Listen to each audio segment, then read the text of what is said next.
वंदे मातरम। स्वस्थ समृद्ध परिवार निर्माण प्रयास की अनोखे परिवार की अनोखी चौपाल 20 जनवरी 2026 में आप सभी का स्वागत है। चौपाल में जुड़े नए परिवारों के लिए विशेष जानकारी। भाई राजीव दीक्षित जी के व्याख्यानों से प्रेरित और प्रोत्साहित होकर स्वदेशी चिकित्सा के प्रति जागरूकता का कार्य जमीनी स्तर पर और सोशल मीडिया के माध्यम से करते हुए आज इस प्लेटफॉर्म पे पहुंचे हैं कि हम प्रतिदिन जिस लिंक से आप जुड़े हैं, चौपाल का लिंक है, शाम 7:30 बजे की। इसी लिंक से सुबह 5 बजे योगाभ्यास, 11 बजे स्वास्थ्य रक्षक बने बनाए की कक्षा और शाम 4 बजे नारी सुरक्षा घरेलू बचत व्यवसाय के लिए लिंक ओपन होता है। चौपाल में पिछले कुछ दिनों से हम सभी वैद भाई दीपक आर्य जी के सानिध्य में चरक संहिता की पाठशाला के तहत चरक संहिता का स्वाध्याय कर रहे हैं, उसे समझने का प्रयास कर रहे हैं। उसके बाद चौपाल पे अनुभव, समस्याओं का समाधान पे चर्चाएं होती है। आखिरी में कुछ भजन कीर्तन और हम सभी के हार्मोन्स बिना दवा के सही रहे उसके लिए कलाइयों की मसाज, पैर के जहाँ पंजे होते हैं, टखने होते हैं, उससे ऊपर की मसाज गाने की धुन पे चलती है, बातों की धुन पे चलती है, हंसी मजाक की धुन पे चलती है। चौपाल में शनिवार के दिन हम सभी के प्रिय चाचा जी महेंद्र प्रसाद बनवाल जी, जो ऐसे बर्तन की दुकान चलाते हैं, उनके सानिध्य में सामूहिक मंत्र चिकित्सा का आयोजन किया जाता है, जो मंत्रों के द्वारा दर्द को दूर करने का प्रयास। चौपाल की शुरुआत में मंत्र उच्चारण के लिए उत्तर प्रदेश की कोमल पटेल बहन, वंदे मातरम गायन के लिए नंदिता दीदी वेस्ट बंगाल से, वंदे मातरम उद्घोष के लिए रेणु कंबोज बहन जमुनानगर,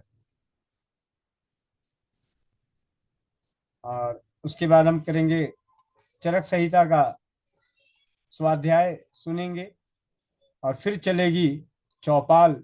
और आज की चौपाल फिर होने वाली है बेहद ही खास।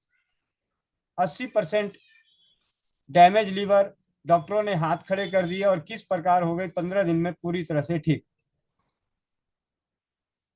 इसके अनुभव को जानेंगे और भी अनुभव आएंगे, कुछ समस्याओं के समाधान भी जानेंगे। समय का सदुपयोग करते हुए कोमल पटेल बहन आगे आए। वंदे मातरम भैया, वंदे मातरम सभी को। जो भाई बहन चश्मा लगाए चश्मा निकाल लें, आंखें बंद, पीठ गर्दन सीधी, चेहरे पे मुस्कान, अपने भगवान का गुरु का ध्यान करते हुए ॐ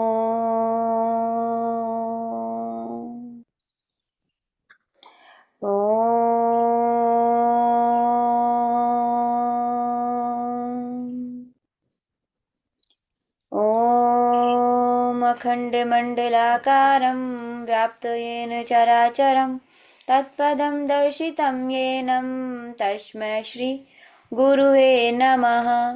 गुरुब्रह्मा गुरुविष्णु गुरुदेव महेश्वरा, गुरु साक्षात् परं ब्रह्म तस्मै श्री गुरुवे नमः।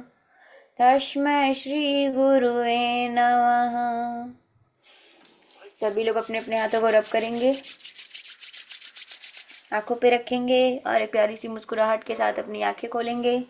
जय श्री राम, राधे राधे, वंदे मातरम सभी को। चश्मा लगा लीजिए अपना अपना। जी भैया। नंदिता दीदी। वंदे मातरम सभी को। वंदे मातरम सभी को।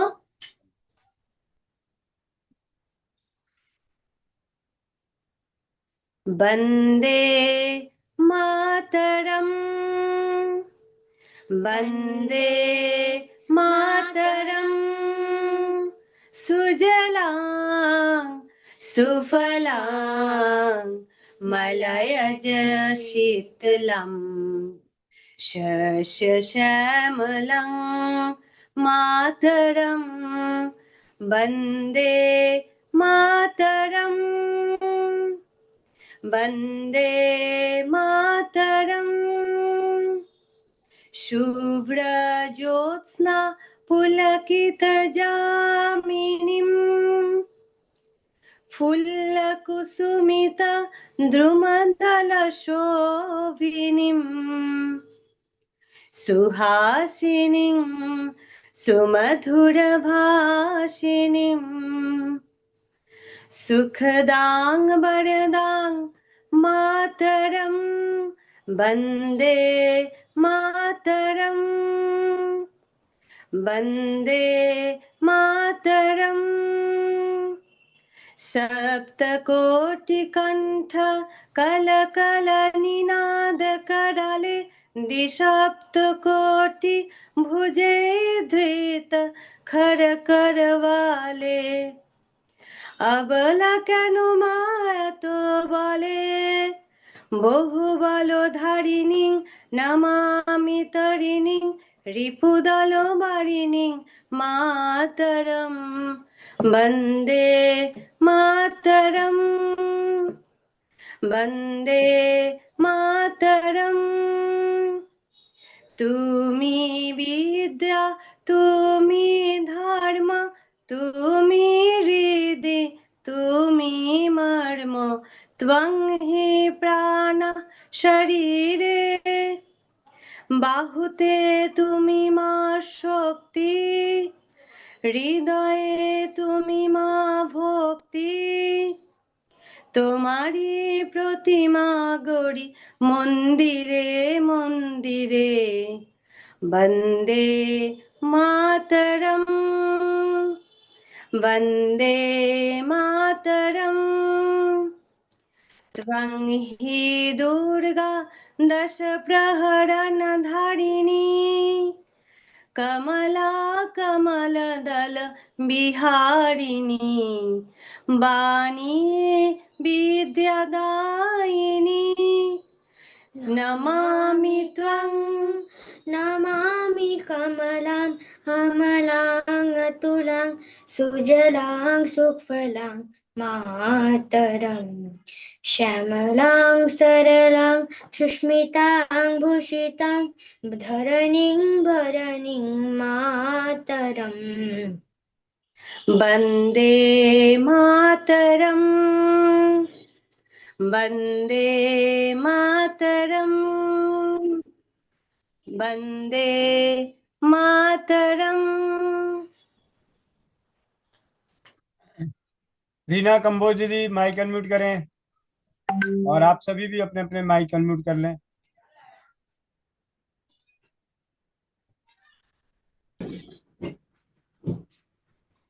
शायद सुन नहीं पा रही है, सबसे पहले मैं कर देता हूँ। जो वंदे मातरम वंदे मातरम वंदे मातरम।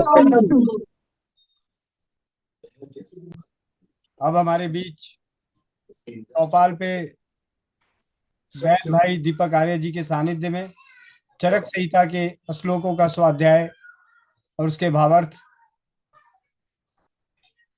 समझने को सीखने को मिलेगा हम सभी को। भाई दीपक आर्य जी माइक अनम्यूट कर लें अपना। जी भैया नमस्ते, राम राम जी। आप सभी श्रोतागण का, सभी स्वस्थ समृद्ध परिवार के महान सदस्यों का आज के चरक संहिता पाठशाला में आप सभी का मैं हृदय से स्वागत करता हूं। और आशा करते हैं कि जो हम पूर्व में जो पाठ आदि कर रहे हैं श्लोकों का आप सभी समझ रहे होंगे, और मुझे लगता है कि पाठ सुनने के बाद निरंतर आप लोग स्वयं भी स्वाध्याय भी कर रहे होंगे। अगर यदि आप सबके मन में कोई विचार आए तो व्हाट्सएप का बहुत सारे ग्रुप बने हुए हैं, वहां पे कुछ विचार रख सकते हैं, तो अगले सत्रों में भी वो विचार लिया जा सकता है। तो सर्वप्रथम परमपिता परमात्मा को नमन करते हुए और महर्षि भारद्वाज जी, आत्रेय पुनर्वसु जी, महर्षि जी को प्रणाम करते हुए और महर्षि अग्निवेश जी, चरक जी अर्थात धन्वंतरी जी को प्रणाम करते हुए, न गुरु को प्रणाम करते हुए, परम आदरणीय श्रद्धेय श्री गोविंद शरण प्रसाद जी को नमन करते हुए और महामना भाई श्री राजीव दीक्षित जी को नमन करते हुए आज के सत्र को हम आरंभ करते हैं।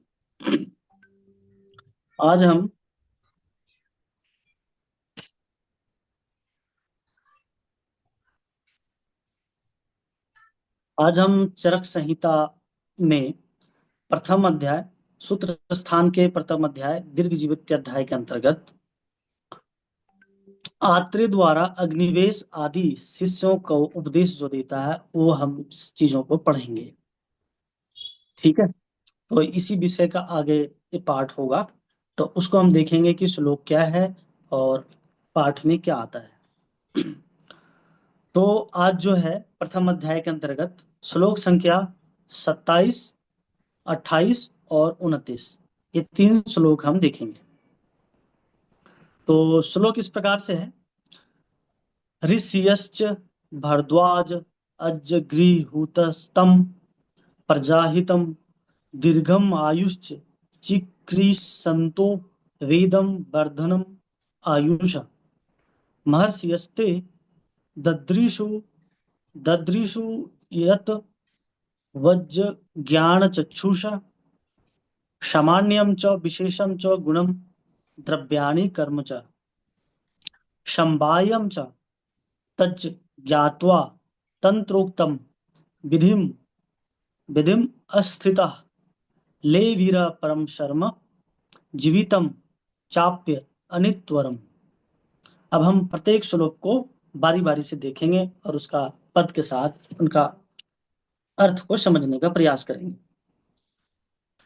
तो सर्वप्रथम हम श्लोक संख्या 27 लेते हैं। श्लोक संख्या 27 में जो पहला जो पद है ऋषिभ्य च इस तरह से आया था।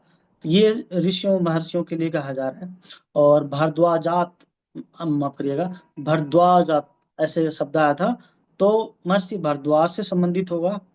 जगृहस्तम एक पद आया था, जब उस श्लोक को आप विभक्त करेंगे तो उसमें आपको मिलेगा। जगृहस्तम मतलब उस ज्ञान या उस वेद रूपी ज्ञान, उस ज्ञान का अर्थ ही होता है वेद। तो उस ज्ञान या वेद को ग्रहण किया, या उस ज्ञान को कहें या उस वेद को कहें, तो यहाँ पे आयुर्वेद जो पढ़ रहे हैं तो वहां पे एक ही अर्थ आएगा। प्रजाहितम यहाँ पे है कि प्रजा के हित के लिए आयुर्वेद विद्या का ग्रहण किया महर्षि भारद्वाज जी ने। यहाँ पे तात्पर्य हो रहा है दीर्घम आयु चिकीर्षन्तो जो शब्द आ रहा था ना, दीर्घम आयुष चिकीर्षन्तो जो आया था, देखेंगे आप ना, तो उसी का यहाँ पे लिया गया है। दीर्घम आयु चिकीर्षन्ता। तो यहाँ पे होता है दीर्घ आयु की इच्छा रखते हुए। कौन रख रहे थे? तो यहाँ पे महर्षि भारद्वाज जी दीर्घ आयु की इच्छा रखते हुए आयुर्वेद का ग्रहण कर रहे थे। तो वेदम, यहाँ पे वेदम शब्द भी आया है, तो मतलब शास्त्र रूपी ज्ञान, बिल्कुल वेद में ज्ञान। वर्धनम आयुषा, आयु को बढ़ाने के लिए, आयु बढ़ाने वाला ऐसी विद्या। तो इसका भाव क्या हुआ? कहते कि जो महर्षि भारद्वाज जी है ने क्या किया, जो आयुर्वेद प्राप्त किया ना, वह स्वयं के लिए ही नहीं किया। स्वयं के लिए तो किया ही, मतलब एक तो पहला आधार तो स्वयं होता है जब कोई विद्या ग्रहण करते हैं, तो स्वयं के लिए नहीं केवल, बल्कि समस्त प्रजा हित के लिए। और समस्त प्रजा हित के लिए वो विद्या था। समस्त प्रजा हित के लिए क्या? भूमंडल पे जहां भी जीव रहता हो सबके लिए आयुर्वेद विद्या का ग्रहण किया। जहां भी मनुष्य विद्यमान है सबके लिए, चाहे भारतवर्ष हो चाहे दूसरे वर्ष की बात हो, कहीं भी किसी भी देश, किसी भी महादेश की बात करें, हर क्षेत्र, पृथ्वी के हर कोने कोने में रहने वाले मानव के लिए, सबके लिए आयुर्वेद का उन्होंने ग्रहण किया। प्रजा का अर्थ यहाँ पे ये हम लेंगे। ये किया, फिर कहते ऋषियों ने इसे इसलिए ग्रहण किया क्योंकि उनका जो लक्ष्य है केवल रोगनाश नहीं था, बल्कि दीर्घ हितकारी और धर्मयुक्त जीवन हो। जो हम पुरुषार्थ चतुष्टय की बात कर रहे थे, धर्म अर्थ काम मोक्ष, उस सब का हित देखना था, इसीलिए। अब हम श्लोक संख्या 28 का हम पद देखते हैं। तो महर्षि हते, वे महर्षि जी, ददृशु देखने लगे, मतलब जानने लगे, जान गए, ऐसा जो भी कहें। यथावत बढ़िया से, यथार्थ रूप से जान गए। ज्ञान चक्षुषा, पूर्व पाठ में हमने ज्ञान चक्षु का चर्चा किया था। ज्ञान रूपी नेत्र से, वो केवल स्थूल आंखों से नहीं, एक साधना, तपस्या, तप और साधना के बल से जो अंतर मन आंखों से जब हम देखते हैं सूक्ष्म स्तर पे, तो वो ज्ञान चक्षु के आधार पे वो होता है, स्थूल आंखों से नहीं होता। फिर कहते हैं सामान्यम, मतलब सामान्य जो भी सिद्धांत थे। विशेषम, विशेष सिद्धांत, सामान्य सिद्धांत हो, विशेष सिद्धांत हो, हर तरह के सिद्धांत का वहां पे ग्रहण हुआ। गुणाम, गुण, द्रव्याणी, द्रव्य का विज्ञान, कर्म, कर्म आदि सब। तो क्या तात्पर्य यहाँ पे हो रहा है? कहते हैं ऋषियों का जो ज्ञान है वो समान नेत्रों से नहीं, बल्कि उनका ज्ञान ज्ञान चक्षु पर आधारित था। मतलब कि साधना तप बल के बिना ये ऐसे विद्या को ग्रहण नहीं किया जा सकता था, ऐसा कहने का तात्पर्य है। फिर कहते हैं उन्होंने आयुर्वेद के मूल तत्वों को जाना। आयुर्वेद के मूल तत्व कैसे, क्या समझे, क्या जाने? कहते हैं जैसे सामान्य विशेष सिद्धांत तो होती हैं, कुछ छोटे मोटे भी सिद्धांत होते हैं, कुछ गहन बहुत बृहद विशाल सिद्धांत भी होते हैं। फिर कहते हैं सामान्य विशेष सिद्धांत के साथ साथ जैसे वृद्धि, क्षय, हेतु, जैसे हम त्रिसूत्र पढ़े आदि, हेतु, लिंग और औषध आदि पढ़े, वो सभी सिद्धांत।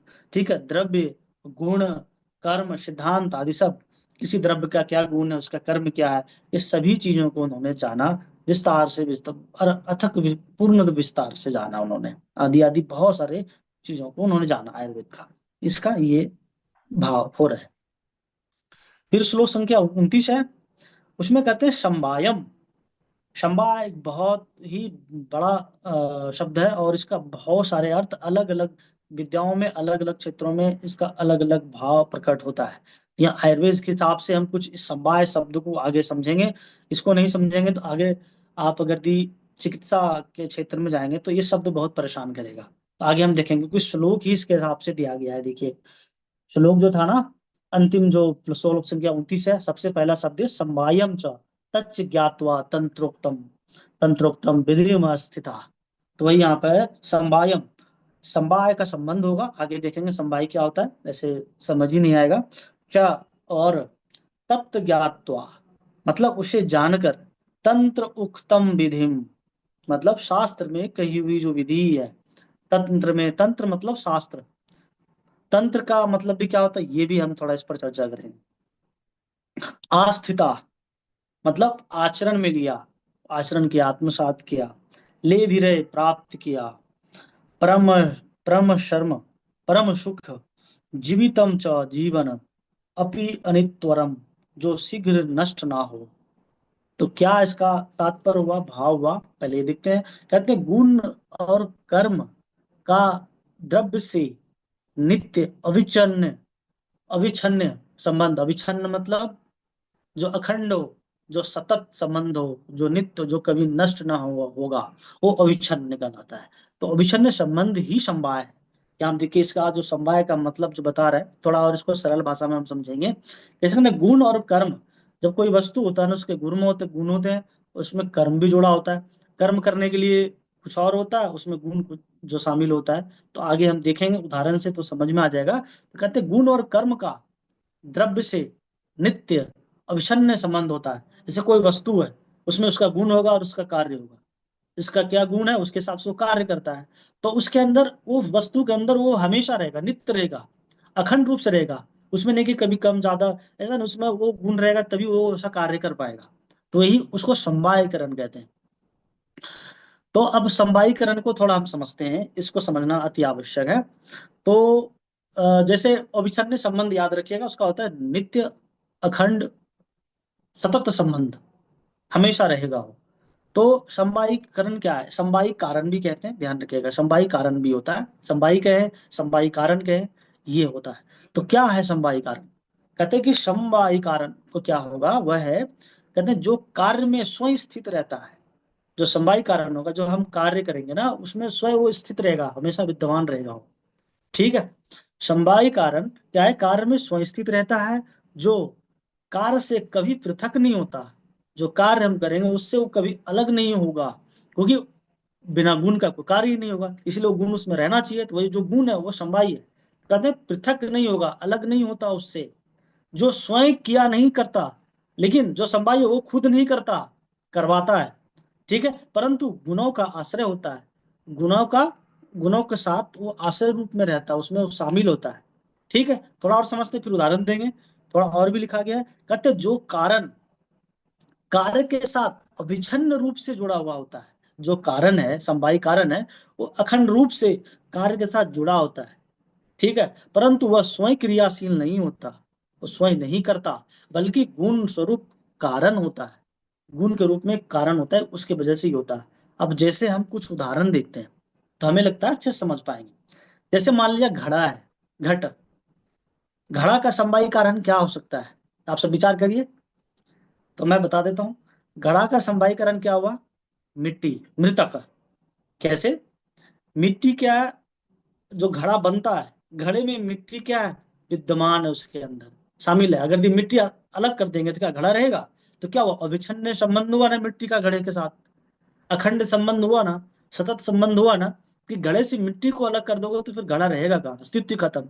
तो गुण है कि मिट्टी जो अस्तित्व है वो कारण है, गुण स्वरूप कारण है, कि मिट्टी के कारण ही वो घड़ा बन पाया है। तो मिट्टी जो हुआ, मृत का हुआ, वो क्या उनका समवायी कारण है। दूसरा एक और उदाहरण देते हैं, जैसे हमारा शरीर है, हमारा शरीर का समवायी कारण क्या हो सकता है, क्या हो सकता है, जो हमारे शरीर में तो होता है लेकिन वो स्वयं नहीं करता, वो करवाता है, गुण रूप में होता है, क्या होता है, क्या हो सकता है। तो शरीर का समवायी कारण होता है हमारे शरीर का पंच महाभूत, पंच महाभूत, जैसे आकाश, वायु, अग्नि, जल और पृथ्वी, ये 5 चीजें जो है हमारे शरीर का जो पंच महाभूत है समवायी कारण है, हमारे शरीर में विद्यमान रहता है, स्थित रहता है। अगर यदि पंच महाभूत को निकाल दोगे तो हमारा शरीर बचेगा नहीं, बचेगा। इसीलिए हमारे शरीर के साथ पंच महाभूत का क्या हुआ, अविच्छिन्न संबंध हुआ। अविच्छिन्न संबंध, अखंड संबंध, सतत संबंध, नित्य रहेगा, कभी नहीं हम इससे अलग कर सकते, अलग कर देंगे तो शरीर नष्ट हो जाएगा। तो ये इसके साथ हुआ समवायी कारण, अविच्छिन्न संबंध हुआ। तो ये मुझे लगता है कि अब आप समवायी कारण को समझ गए होंगे। इसी तरह से आप अन्य बहुत सारे उदाहरण दे सकते हैं। जैसे हम अगर आधुनिक विज्ञान के हिसाब से देखें, जैसे हमारा मान लीजिए जल है, पानी है, पानी का रासायनिक सूत्र आधुनिक भाषा में बोलते हैं क्या, H2O, 2 हाइड्रोजन 1 ऑक्सीजन। तो हाइड्रोजन ऑक्सीजन क्या है, वो उसके अंदर वो एटम है, वो जो परमाणु है वो जल में शामिल है। तो क्या है, वो समवायी कारण है, मतलब हाइड्रोजन ऑक्सीजन मिला है तो जल बना है, हाइड्रोजन ऑक्सीजन को अलग कर देंगे तो कभी जल नहीं रहेगा, जल का अस्तित्व नहीं रहेगा, ऐसा मान लें। लेकिन ये बहुत ही स्थूल विज्ञान है, सूक्ष्म में बहुत कुछ होता है, तो लेकिन हम समझने के लिए बोल रहे हैं। तो हाइड्रोजन और ऑक्सीजन क्या हुआ, हाइड्रोजन का परमाणु और ऑक्सीजन का परमाणु, वो क्या है, जल का समवायी कारण हुआ। तो इसी तरह से बहुत सारे हम उदाहरण देख सकते हैं। तो ये चीजें हो गई। थोड़ा सा भी तंत्र आया था, एक शब्द तंत्र, जैसे हम चरक संहिता पढ़ते हैं ना, इसे हम अग्निवेश तंत्र बोलते हैं, केवल आयुर्वेद ग्रंथ नहीं बोलते, तंत्र बोलते हैं। तंत्र ही क्यों इसको संबोधित करते हैं कि ये तंत्र है, तो इसका विशेष अर्थ है, आप लोग, मुझे लगता है अच्छा लगेगा सुन करके। तो तंत्र का अर्थ होता है, इसमें संस्कृत का एक श्लोक आता है, आचार्यगण लिखते हैं, कहते हैं तंत्रम नामोपदेश परंपराया प्रवृत्तम शास्त्रम, तंत्रम नामोपदेश परंपराया प्रवृत्तम शास्त्रम। मतलब क्या हुआ, कहते हैं कि जो ज्ञान को व्यापक रूप से फैलाए, जो शास्त्र, जो विद्या, जो है, जो ग्रंथ है, जो ज्ञान को व्यापक रूप से फैलाए और व्यवस्थित करे, उसको सिस्टमैटिक ढंग से हो, ठीक है, और परंपरा से चला है, परंपरागत गुरु शिष्य परंपरा से चलता रहे, कभी वो नष्ट ना हो, व्यवस्थित रखा हो, व्यापक ज्ञान दे, व्यवस्थित रखा हो, और गुरु शिष्य परंपरा से वो ज्ञान फैल रहा हो, सतत उसमें निरंतर सतत वो प्रवाह हो रहा एक रसवत से, उसको हम तंत्र कहते हैं।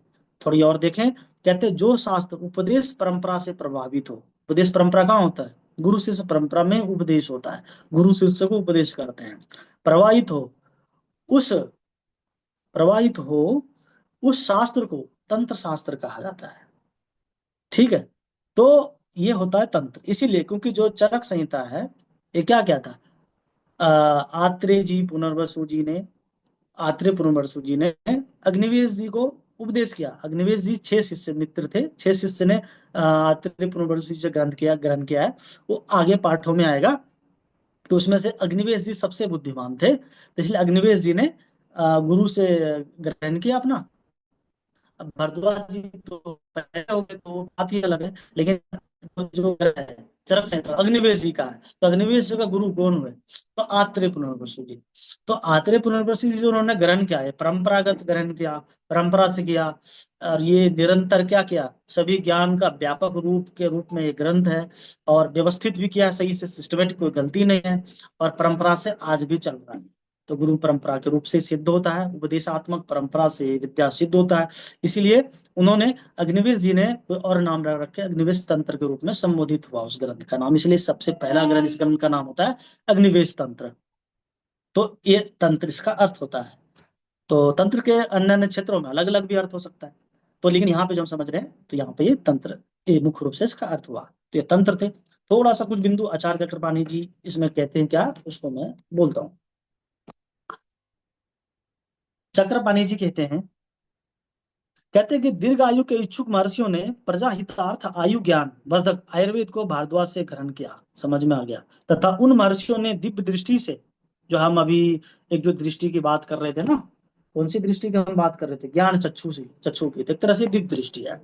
तो ये कहते हैं कि दिव्य दृष्टि से सामान्य विशेष गुण द्रव्य कर्म वो समवाय को यथावत रूप से देखा। समवाय शब्द आ गया, जो हमने समझा भी दिया। यहाँ पे ग्रंथों में समवाय शब्द समझाया नहीं गया है, तो बड़ा कठिन हो जाता है अगर ग्रंथ में ना लिखा हो तो विस्तार से। तो ये समवायिक रूप से देखा समझा सब कुछ को।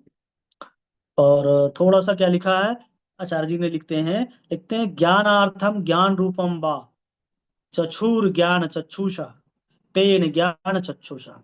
कहते हैं ज्ञान के लिए अथवा ज्ञान रूपी चक्षु को ज्ञान चक्षु कहते हैं। मतलब ज्ञान चक्षु से ग्रहण किया था, अंतर मन से ध्यान साधना समाधि में जाकर के विद्या को ग्रहण किया। ऐसे अंतर मन से सूक्ष्म आंखों से देखते हैं तो ये चीजें समझ में आती है, ऐसा कह रहे हैं। तो ये भाव था, इसमें भाष्य में बहुत कम लिखा था यहाँ पे, तो इसको हमने थोड़ा सा विस्तार से थोड़ा सा कहने का पहले में प्रयास किया। तो ये सारी बातें जो है हमने कह दिया आज के श्लोक में। तो आशा करते हैं आप सभी को अच्छा लगा होगा, और निरंतर इसी तरह से पाठ चलता रहेगा और हम सभी समझते रहेंगे। तो आज का पाठ यहाँ पे समाप्त होता है। राम राम। दीपक भाई को आप सभी की ओर से, स्वस्थ समृद्ध परिवार से जुड़े इस चौपाल के सभी परिवारों की ओर से, YouTube पे लाइव देख रहे हैं और रिकॉर्डेड YouTube को देखने वाले सभी परिवारों की ओर से आपको बहुत बहुत धन्यवाद, बहुत बहुत धन्यवाद, बहुत बहुत धन्यवाद। और अब चलते हैं चौपाल की, करते हैं शुरुआत। और चौपाल पे सबसे पहले आ जाते हैं अपने इस सर्दी के मौसम में अपने आप को, मन मस्तिष्क और दिल और दिमाग को थोड़ी सी बेहतरीन अनुभवों के संग ज्ञान को बढ़ाते हैं, हौसले को बुलंद करते हैं। जैसा कि कहा जाता है कि आपके अनुभव औरों के विश्वास और ज्ञान को बढ़ाएगा, और जिन्हें अनुभव मिलेगा उनके हौसलों को बुलंद करेगा। स्वस्थ समृद्ध परिवार निर्माण प्रयास के तहत घरेलू औषधियों का निर्माण अपने परिवार के लिए, अपने परिजनों के लिए, उसके प्रति जागरूक करना उद्देश्य है। और इस उद्देश्य के तहत आप सभी जुड़े हुए परिवारों की तरफ से इतना सहयोग मिलता है कि आग लग जाती है कि क्या क्या ढूंढ के लाएं।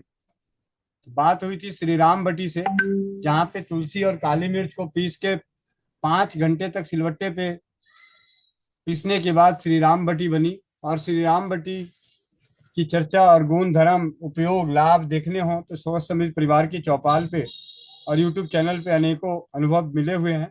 उसके बाद बटी में ही आई लीवर बटी, जो एक औषधि श्री राम बटी जिसे 5 घंटे सिलवट्टे पे चलाने के बाद तैयार हुई। और दूसरी बटी स्वस्थ समृद्ध परिवार ने आपको ऐसी बटी दी कि 5 मिनट में तैयार हुई, समय भी कम, मेहनत भी कम, और प्रभाव दोनों अपने आप में अनमोल। उसी के बेहतरीन अनुभव के लिए लीवर बटी कैसे बनता है, क्या उसके ऊपर बाद में चर्चा करेंगे। सबसे पहले उसके अनुभव को सुनने के लिए हम सभी चलते हैं भोपाल और भोपाल से हमारे बीच में है वीर सिंह भाई भोपाल। वीर सिंह भैया माइक अनम्यूट करें। वीर सिंह भैया मोबाइल को आप माइक अनम्यूट करें। शायद अभी वो मोबाइल से दूर है, नेटवर्क से।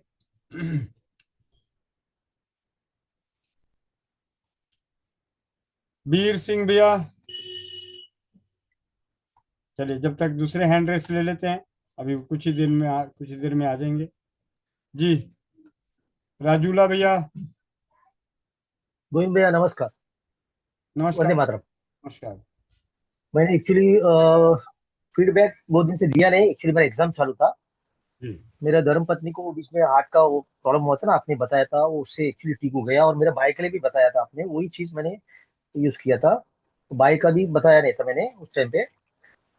और अभी कल मैंने एक्चुअली एक को मैं कमर दर्द था, तो उनको मैंने अपना वो रबर का जो है ना इलास्टिक वो बताया था। तो वो लोग को एक दिन में इतना अच्छा लगा कि उन्होंने एक छोटा बच्चा राइट राइट हैंड में पूरा 5 साल का है, राइट साइड उनका वीक है। तो मुझे पूछ रहे हैं कि क्या करूं। तो मुझे अभी लगा कि मैं फीडबैक तो बता दूं, क्योंकि आज तक मैं कभी बताया नहीं। मैं एक्चुअली थोड़ा नर्वस होता हूँ, मैं जरा बात करने में थोड़ा ये हो जाता है, इसलिए मैं बताया नहीं। तो उनको तो अभी क्या बताऊं मेरे को बात पता नहीं, या तो उनको मैं आपसे आपको कॉल कराता हूँ। और मेरा और भी कुछ है जो फीडबैक। मैंने बीच में किसी को माजुपल दिया था, जिसको गले में प्रॉब्लम था। 2 दिन डॉक्टर के पास गए थे वो लोग, मतलब दो दो डॉक्टर चेंज किया था। गले में प्रॉब्लम था, इधर कुछ गार्ड हुआ था उनको, और माजुपल गार्गल करने से उनको गया। एक मेरा फीडबैक है कि और क्या है। हाँ, मेरे यहाँ पे बिल्डिंग में एक 80 साल का लेडी को कमर दर्द था। जो सर्कल बताया था लाइन ड्रॉ करने के लिए, कलर तक भी बताया, और मैंने इलास्टिक इधर बांधने को दिया। तो उनको एक ही दिन में कमर का ठीक हुआ, लेकिन नी पेन के लिए उनको रबर का भी बताया। तो अभी चालू उन्होंने बोला कि 70% ठीक हो गया। आज ही मैं पूछ के आया उनको। एक्चुअली मेरे को फीडबैक बराबर नहीं मिल रहे मुंबई में, कैसे ये लोग जल्दी फीडबैक देते नहीं।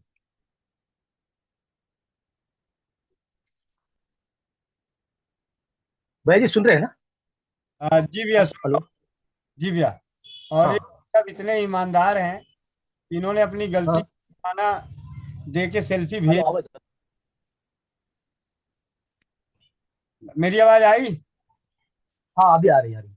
मैं कहा आपके बारे में बता रहा हूँ कि ये भैया इतने ईमानदार हैं कि अपनी की हुई गलती का जुर्माना दे के कुछ दिनों बाद दे के सेल्फी भेज दिए थे, 500 रुपए का।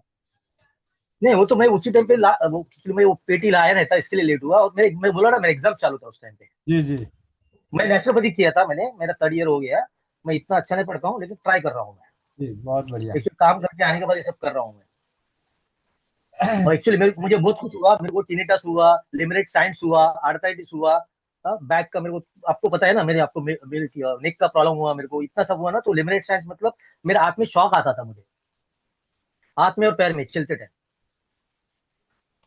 तो मैं एक्चुअली डॉक्टर ने बोला ऑपरेशन करने को, मैंने कभी किया नहीं। मैं 2008 से झेल रहा हूँ ये सब। एक्चुअली बहुत कुछ है। मैं एंजाइटी पेशेंट भी हूँ। मैं गर्दी में जा नहीं सकता हूँ।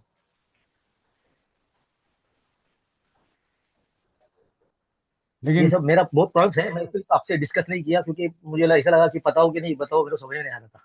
कोई बात नहीं, चिंता ना करें। चले बहुत बढ़िया भैया, आप जैसे। थैंक यू धन्यवाद। और मैंने 3 बार अभी तक लहसुन पैक बनाया, मेरे को एक्चुअली थोड़ा अच्छा लग रहा है मेरा, लेकिन शोल्डर उठता नहीं अभी तक। पेन थोड़ा कम हुआ। और सोने का पानी भी चालू किया मैंने, अमृतधारा भी बनाया। मैंने लेवरबिलिटी का सब सामान लाया, लेकिन किया नहीं। जी जी। सोने का पानी 3 दिन हुआ चालू करके, जिसमें अभी तक लोहा डाला नहीं, क्योंकि लोहा अच्छा नहीं मिल रहा है मेरे यहाँ पे। लोहे की कढ़ाई नहीं मिल रही? कढ़ाई लाइक लेके आया हूँ, लेकिन कल ही लेके आया। जी जी अभी तक चालू नहीं किया, वो भी चालू करना है। जी, बहुत बढ़िया भैया। तो वो बच्चे के लिए क्या करूँ? वो जो 3 साल का 5 साल का बच्चे का, वो जो एक्चुअली पैदा होने के बाद भी उनको प्रॉब्लम हुआ था, ऑक्सीजन कम था करके उन्होंने कुछ वो इस पे लगाया था, वेंटिलेटर पे लगाया था। अभी वो ट्विंस पैदा हो गए थे। एक बच्चा अच्छा, एक बच्चा उसको प्रॉब्लम था उसमें। तो उनको कुछ बताना है, तो क्या करना है आप बताओ, उस हिसाब से मैं एक तो बता दूंगा उनको। धातु स्रावित जल देना है उस बच्चे को। और हाँ ओके। होम्योपैथी की ब्राइटा कार्ब 1000 पावर की। नहीं सुन, कौन सा? ब्राइटा कार्ब 1000 पावर की। ट्राइटा ब्राइटा कार्ब। का, ब्राइटा का हाँ, जिंकम 1000 की। हाँ जिंकम मेट हाँ? जिंक जिंक होता है ना, जिंक। जिनकम। हाँ, हाँ जिनकम 200 पावर की। मेट। हाँ क्यूप्रम मेट सुपर मेट। क्यूप्रम मेट सुपर मेट। हाँ 200 पावर की।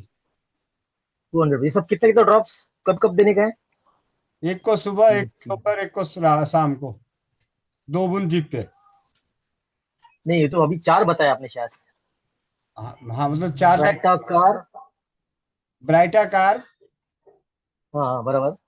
जिंकम मेट 2। हाँ और और क्यूप्रम मेट सुपर मेट। हाँ ये 1000 200 2000 वाला। 200। एक 1000 में, हाँ 200 में। 1000 वाली सुबह, हाँ बाकी दोपहर और शाम, 2 बूंद। दोपहर। हाँ, दोपहर और शाम, दो दो बूंद सब। हफ्ते में 3 दिन, हफ्ते में 3 दिन। 3 महीने। ओके। जी 3 मंथ्स। ओके। उनको ये यहाँ पे रबर लगा सकते हैं क्या? राइट साइड है तो लेफ्ट साइड में लगा के ऐसा कुछ करने को बोला था, मैं एक वीडियो देखा था। जी जी हाँ, वो बच्चा है, चलेगा ना उनको भी लगाने को? जी जी। ओके। बहुत बहुत धन्यवाद भैया। अब चलते हैं सुधा अग्रवाल दीदी। सुधा अग्रवाल दीदी।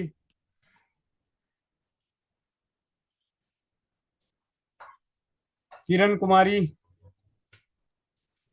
वंदे मातरम भैया। वंदे मातरम।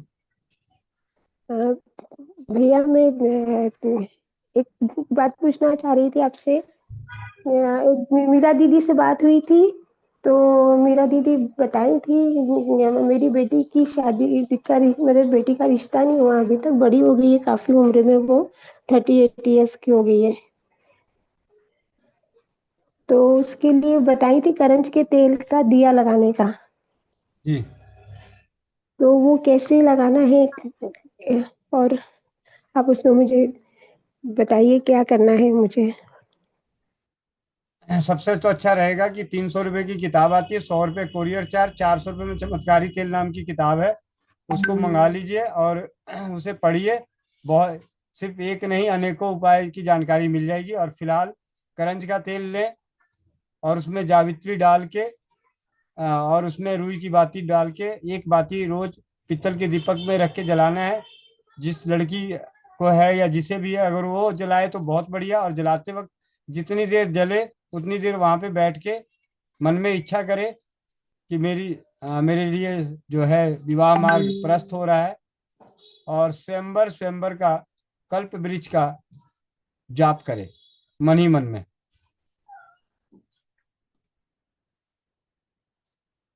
किरण कुमारी। वंदे मातरम भैया। वंदे मातरम। भैया जो वो आई ड्रॉप बताए थे ना, गुलाब जल और शहद मिला के और फिटकिरी, तो बनाकर बाबू के आंख में डाल रहे हैं तो बहुत ज्यादा लहरता है, पूरा एकदम छटपटा जाता है। टॉफी थोड़ी दिया था जो मीठा लगेगा। तो नहीं। टॉफी थोड़ी दिया है जो मीठा लगेगा। और वीर सिंह भैया भोपाल, माइक अनम्यूट कीजिए। भैया वंदे मातरम। वंदे मातरम भैया। चरण स्पर्श। जी भैया, शर्मिंदा ना करें। हाँ भैया जी, जी भैया बताएं। मैंने एक दीदी को लीवर बटी दी थी, तो उन मतलब उनके घर पे गया था मैं भैया, तो सब लोग ये बता रहे थे जांच में बिल्कुल लगे कि 0% है लीवर। भैया फिर मैंने उनसे बोला, मैंने कि हमारे भैया का मतलब बताई हुई दवाई है, उसका अनुभव अच्छे आते हैं, तो आप इसको ले सकते हो क्या? नहीं, हाँ भैया हम ले लेंगे, क्यों नहीं लेंगे। तो उनने मेरे 18 दिन लीवर बटी खाई है। 18 दिन के बाद में भैया जी 80% आया है। और उनकी उम्र कितनी है भैया? भैया जी उनकी उम्र है 38 साल। 38 साल। 38 साल की जी लीवर पूरा डैमेज। हाँ, पूरा डैमेज था, बिल्कुल जीरो बता रहे थे डॉक्टर लोग। ये कह लगे कि इनको घर ले जाओ और सेवा करो इनकी, इनका कुछ नहीं हो सकता है। और 18 दिन लीवर बटी का सेवन करने से उनके शारीरिक कष्ट नष्ट हुए, जिसे कह सकते हैं कि 80% लीवर सही हुआ। और भैया एक और अनुभव है, जी भैया। आप लोग हंसना मत। जैसे जो अपना खेजर होता है ना, खेजर वो बमूल जैसी टाइप का, जी। तो एक वो भी दीदी हैं, तो वो भी 15 साल से गठिया का इलाज करा रही थी। तो उनने मैंने उनसे बोला कि मैं, अरे भैया हमने सब दे दी हैं दवाइयाँ, मगर कोई ठीक नहीं कर पा दिया। तो मैंने भैया उनको उसमें वो लगते ना गुट्टे टाइप के, बांधे बांधा बोलते, क्या बोलते, बांदा बोलते हैं। कौन थे? हाँ। तो वो लाया मैं, लाके कूट पीस के भैया मैंने बोला, हे गोविंद भैया नैया लगा दो पास मारी, बस पीस कूट के वो दे दी। अभी 1 महीना हुआ है, 1 महीना हुआ है, वो ये कह रही है कम से कम 85% मुझे फायदा है।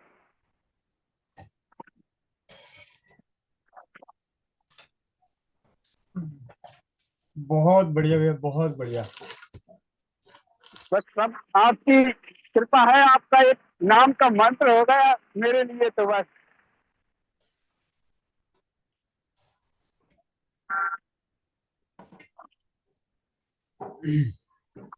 बहुत बहुत धन्यवाद भैया। आप जैसे भाइयों का जो साथ मिल रहा है और आप लोगों के प्रयासों से जो स्वदेशी चिकित्सा के प्रति जीत हासिल हो रही है, इस सारी जीत की गूंजें और अंतरात्माओं से निकलने वाली प्रार्थनाएं भाई राजीव दीक्षित जी की पुण्य आत्मा को समर्पित है और उन्हें भैया आप लोगों, आपका भी आशीर्वाद है हमारे ऊपर। जो आप बताते हो बिल्कुल रामबाण ऐसे बिल्कुल तुरंत फायदा करता है। जी भैया, बहुत बहुत धन्यवाद वीर सिंह भैया का। और कपाल पे जुड़े सभी परिवारों की ओर से आपको कोटि कोटि बंदन, क्योंकि आपकी मेहनत से, आपके द्वारा मिल रहे अनुभवों से न जाने कितने परिवारों को हौसले बुलंद हो रहे हैं, स्वदेशी चिकित्सा के प्रति विश्वास बढ़ रहा होगा। तो अब चलते हैं, अगला हैंडल्स लेते हैं समय का सदुपयोग करते हुए। दमयंती दीदी, विशाखापट्टनम। वंदे मातरम भैया। वंदे मातरम दीदी। जी भैया, आपका तो बहुत आशीर्वाद है हम लोग पे। जी मैं एक अनुभव बताती हूँ भैया। मेरी बेटी बताई थी, वो उसका कान में दर्द था। देखिए क्या बताती हूँ जी। लो बता। हेलो, बोल मामा, बोल बाबा। हेलो, वंदे मातरम मामा जी। मामा जी చెప్పు वाई से बोलो। ये सब कान में दर्द था, कैसे ठीक की? रात से कान में दर्द था, तो फिर मम्मी ने प्याज का रस प्याज का रस गरम करके मेरे कान में डाला था। और दांत के लिए भी ऑयल सरसों का तेल और मिर्चा।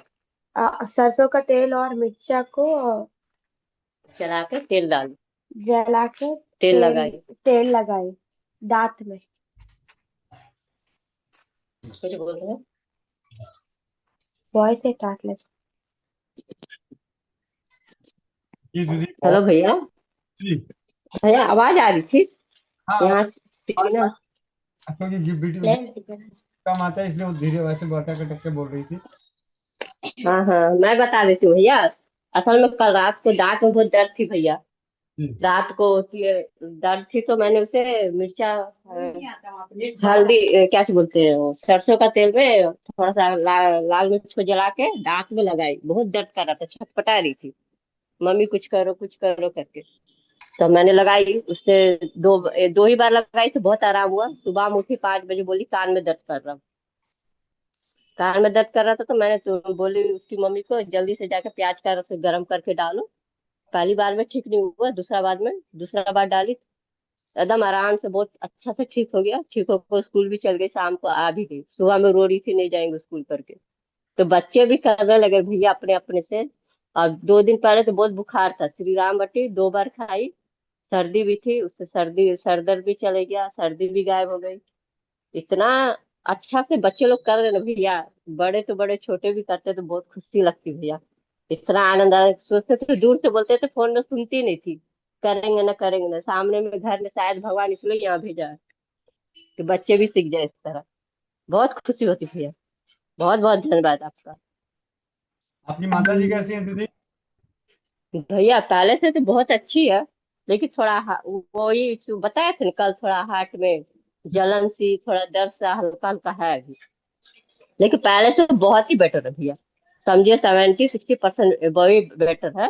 लेकिन थोड़ा हार्ट वाला ही थोड़ा बीट थोड़ा सही होता ना तो चल पाती, थोड़ा चल रही है सुबह से उठ के। लेकिन थोड़ा है अभी अभी जलन भी कर रहा बोली चेस्ट में। तो हम देखते करके पूछे तो दे रहे थे, पूछे करके पूछे, फिर मम्मी बोली कि ठीक है, कितना पूछेगी, रुक जाओ देखते हैं, थोड़ा जलन कम होगा तो देखते हैं। जलन के लिए कुछ है भैया, चेस्ट में जलन है तो? जी दीदी जो भी आप दे रहे हो धीरे धीरे जलन भी कम होगा। एक ना उनको बहुत बढ़िया भैया, बहुत बढ़िया। कल तो रोने जैसा था, लेकिन आज थोड़ा ठीक है, हम्म, थोड़ा सा कवर हो गई, रिकवरी हुआ है उसका। 2-3 छोटी इलायची और आधा चम्मच सौंफ, 1 कप जी पानी डाल दीजिएगा। आधा कप रह जाए तो ठंडा होने के बाद पिला दीजिएगा। जी जी भैया, बहुत बहुत धन्यवाद भैया। जी जी वंदे मातरम। वंदे मातरम। और जो चौपाल पे नए परिवार जुड़े हैं उनको उनके लिए बता दूं, इनकी माता जी की स्थिति बहुत ज्यादा दयनीय थी। दीदी ने बहुत ही हिम्मत करके धातु स्रावित जल के साथ अपनी माता जी को स्वस्थ करी। एक ही दिनों में 2 दिन लगे होंगे, पूरा का पूरा उनके शरीर का सूजन नष्ट हो गया। और ये दीदी विशाखापट्टनम से हाँ वो तो आप मिल गए, चलो आखिरी हो, उसे चलो। एक ही दिन में 80% कम था भैया, दूसरा दिन से तो पूरी सूजन चलेगी, है ही नहीं अब तो बदन में। बहुत बहुत ही, मतलब सिर्फ चेस्ट देखी थोड़ा सा जलन और ये रह गया, लेकिन बहुत ही कमाल का दवाई भैया। एकदम एकदम अजीब लगता सुन के, जादू जैसा काम किया था, विश्वास नहीं होता, ऐसा लगता है। आपका तो बहुत बहुत कृपा भैया। ये थोड़ा हार्ट वाला भी थोड़ा ठीक हो जाए तो बहुत कृपा रहता। जी हो जाएगा। जी जी भैया, जी दीदी पूरी ठीक हो जाए तो मेरा पूरा अनुभव अच्छे से बता दूंगा भैया। थोड़ा टेंशन में 2-4-5 दिन से चौपाल में भी जुड़ नहीं पा रही हूँ, कोई बात कभी ये कभी वो में रह जाती है इसीलिए। कोई बात नहीं। सेवा करना बहुत, जी सेवा कीजिए। हाँ, तो घबराहट हो जाती है, बताते समय भी भूल जाती है बहुत तरह। अमृत धारा भी परसों बनाई भैया, बेटी को भी पूरा बुखार था, उसको भी ठीक किया, दोनों बेटी ठीक हो गई अमृत धारा से ही। उसका धन्यवाद भैया, थैंक यू भैया। बहुत बहुत धन्यवाद दीदी। मीना रानी।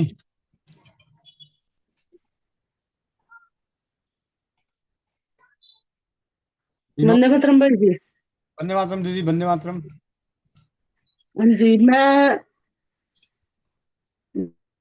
मेरे को ना बीपी बढ़ रहा है बहुत ज्यादा रात से। घर में दालचीनी पड़ी है, हाँ जी। 1 चुटकी दालचीनी जीभ के नीचे रख लीजिए। 1 घंटे बाद फिर दोबारा रख लीजिएगा।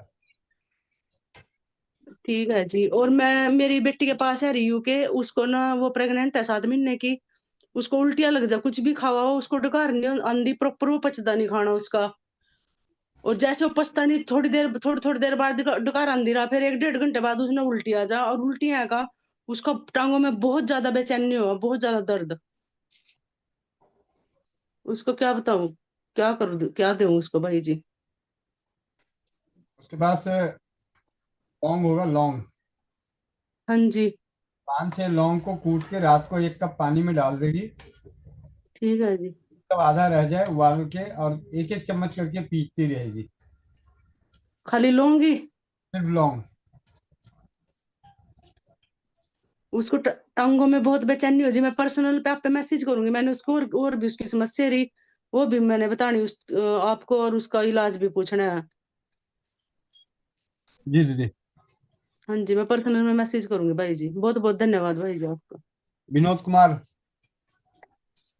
सभी को वंदे मातरम। प्रभु स्वरूप गोविंद भैया के चरणों में कोटि कोटि नमन। प्रभु जी, ये है बेटा मेरा 5 साल का। वंदे मातरम कर लो। वंदे मातरम। बंदे इसको 2023 से प्रोटीन आता है पेशाब में, और भैया ये समस्या ठीक नहीं हो रही है। जब भी ज्यादा विकराल रूप हो जाता है तो वही ओमना कार्टिल 10 mg इसको दे देते हैं डॉक्टर। 1 हफ्ते में ठीक हो जाता है, फिर उसका कोर्स चलता है 2 महीने तक। फिर धीरे धीरे बंद होता है, डोज कम करते करते, फिर 1-1.5 महीने तक ऐसे सही रहता है, उसके बाद फिर वही हो जाता है। इसका निदान नहीं हो रहा प्रभु जी।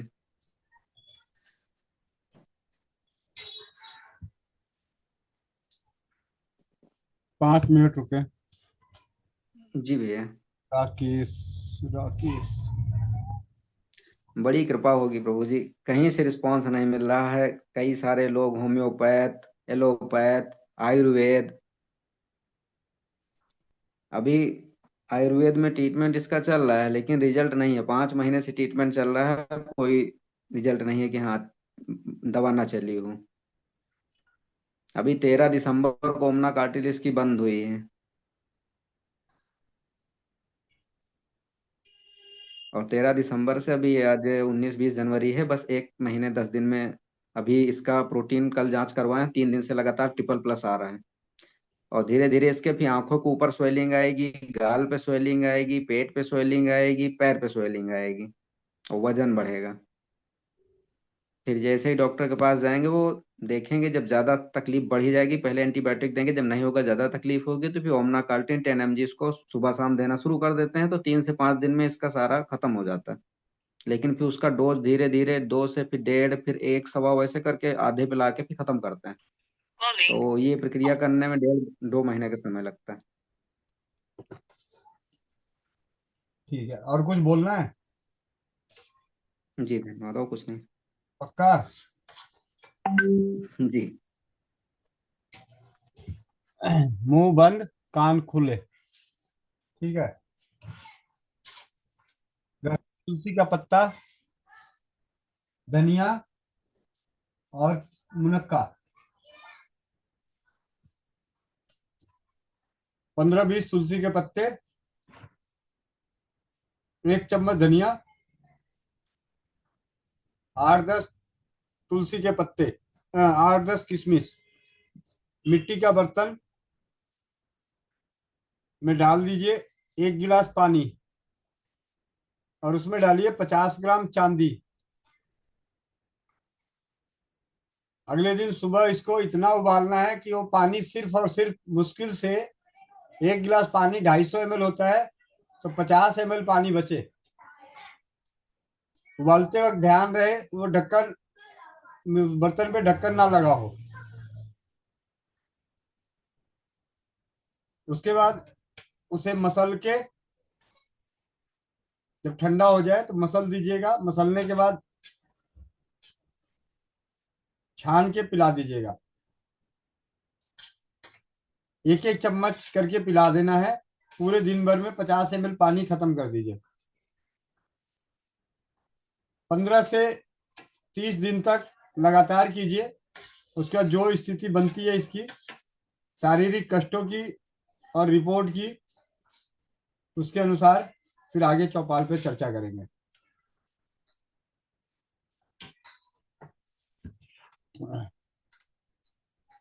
दोनों कान भगवान ने दिए थे, सुन ही लिए होंगे। ठीक है, अगर नहीं सुने होंगे तो चौपाल लाइव चल रही है अभी। यहाँ पे आपके सामने चौपाल अपने स्क्रीन पे यूट्यूब दिख रहा होगा, उसको टच करके लिंक पे जाके आप थोड़ा सा बैक करके सुन लीजिए। भैया आप बोल रहे हो हमने मुंह पे टेप लगा दिया था, मैंने बोला था मुंह बंद कान खुला। ठीक है, क्योंकि समय का अभाव है, 8:40 हो गए और भी परिवारों को लेना है। चिंता करने की कोई जरूरत नहीं है, जीत तो हासिल होनी है। सुषमा प्रसाद, सुषमा प्रताप, 1 मिनट आप बंद करना। वंदे मातरम भैया। वंदे मातरम सर, वंदे मातरम भैया जी। कहाँ पर हो? अभी जस्ट आया हूँ बिहार से, जस्ट पहुंचा ही हूँ। मीटिंग का लिंक है आपके पास? मीटिंग का लिंक तो नहीं है भैया जी। मैं अभी भेज रहा हूँ, अभी आप जुड़ो वहाँ पे, और जुड़ के आपके अनुभव की बेहद जरूरत है, जिससे कि और परिवार के बच्चों की समस्या नष्ट हो। 1 मिनट, मैं आपको अभी लिंक भेजा व्हाट्सएप पे, इसको आप क्लिक करके जुड़िए जरा। 5 मिनट में मैं आपका नाम अपना राकेश यादव लिख लीजिएगा, तो अभी दिखाई दे तो फिर मैं आपको अनम्यूट करूं। ठीक है भैया, 5 मिनट का इंतजार करो, नंबर ब्लॉक कर दूंगा नहीं तो। नहीं भैया जी, कर रहा हूँ मैं। वो एक्चुअली क्या, मोबाइल थोड़ा छोटा ही से हो नहीं पाता, मैं पछाड़ रहा हूँ, अभी जस्ट आ ही रहा हूँ, मैं करता हूँ, कोशिश कर रहा हूँ। ठीक है, जी जी ठीक। सुषमा प्रताप। वंदे मातरम भैया जी। वंदे मातरम दीदी, वंदे मातरम। भैया जी, हमें एक बात पूछनी थी। पूछिए। भैया जी, मेरे पति देव के कान में सीटी जैसी बज रही है। बस इतनी सी बात है? हाँ, और उनके कान में खुजली सी होती है, चिक चिक करता रहता है कान दोनों तरफ का। हम्म। फ्री वाला दवाई बताऊं या महंगे वाला? कोई भी बताइए भैया जी। और मेरी माता जी के कान में छेद हो गया है, फोड़ा निकला था, उसका इलाज कराया है तो। मुंह पे टेप लग गया, अगर हॉस्पिटल में भी जाओगे तो पर्चा जब बनता है तो पहले एक पर्चा पहुंचता है, बाद में दूसरा पर्चा पहुंचता है। इतनी समझ तो होनी चाहिए, नहीं तो पता चला जी खिचड़ी वाली दवाई लिखा जाएगी, इलाज बता जाए, हो गया काम। ठीक है,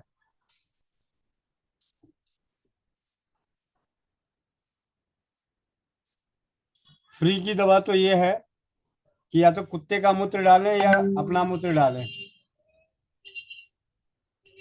कान में कुत्ते का मूत्र डालें या अपना मूत्र डालें। अब मुंह खोल देता हूं। ये वाला करेंगे नहीं करेंगे?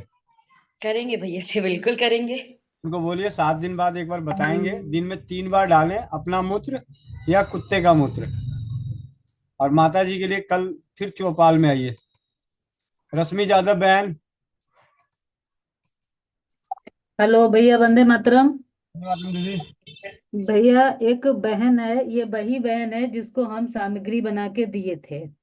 तो भाई, उसको थायराइड था पहले से, अब उसका पिछले हफ्ते उसका भाई एक्सपायर कर गया, तो वो गई है। अब उसके पैर बहुत सूज गए, कुछ काम है चलने फिरने का, तो उसके पैर बहुत, आंखों में स्वेलिंग है, वेट नहीं है लेकिन सूज बहुत रही, तेल वगैरह छू नहीं सकती है अभी। तो उसको मैंने बताया तो बोले कि दीदी मैं ये नहीं ले सकती, तेल नहीं, तो मैं अदरक का बताया। तो बोली कि एक बार आप भाई से पूछ लीजिएगा। तो भाई सुबह फोन आया था उसका 5 बजे, दोपहर में दूसरा टॉपिक था, मैं नहीं बोल पाई। तो भाई क्या बताऊं उसको, तेल अभी 25 तक उसको छूना नहीं है। नमक छूना है? नमक, नमक तो छूना होगा।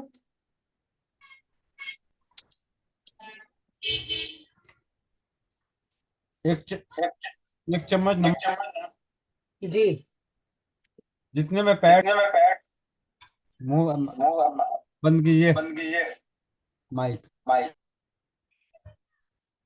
1 चम्मच नमक जितने में पैर डूब जाए उतने पानी में गर्म करके पैरों को उसमें डुबो के रखें।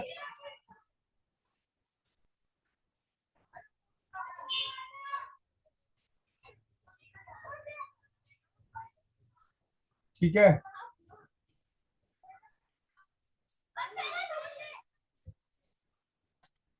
विष्णु राजबार भाई,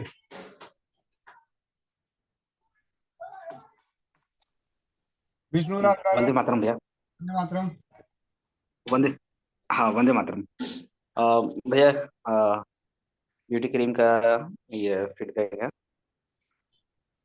एक बहन को मैंने ब्यूटी क्रीम दिया था, और उनके मुंह पे जो है दाने दाने निकल गया था, बड़े वाले दाने।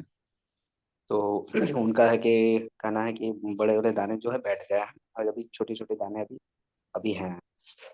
तो ये फीडबैक था मेरा। और वो बोल रहे हैं कि और अब कंटिन्यू है, अभी लगा ही रही है। और उनको लग रहा है कि एक आध दो दिन में वो भी उनका भी खत्म हो जाएगा। मतलब कि निकलने का जो है, जो प्रोसेस था वो सब बंद हो गया है, अब वो नहीं निकल रहा है नया। ये चीज है भैया। जी भैया। जी भैया, वंदे मातरम। वंदे मातरम भैया, बहुत बहुत धन्यवाद। प्रीति सोजल, प्रीति सोजल,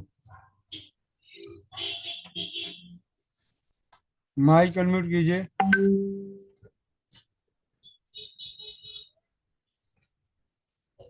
हेलो जी वंदे मातरम। जी, वंदे मातरम भैया। जी भैया, मेरे को ब्रेस्ट कैंसर है, जी। तो उसके लिए कुछ बताएं हैं। कहाँ रहती हैं? इंदौर। मेरे को रिपीट हुआ है। 2019 में हुआ था, और अभी फिर से रिपीट हुआ है। कीमो रेडिएशन सर्जरी सब हो गया था, मगर अब वापस से रिपीट हुआ है। मगर अब मैं एलोपैथ में नहीं जाना चाहती। कितनी उम्र है? मेरी उम्र है 47। जी जी। घर में आपके साथ और कौन कौन है? मेरा पूरा परिवार है, पति है, दो बच्चे हैं।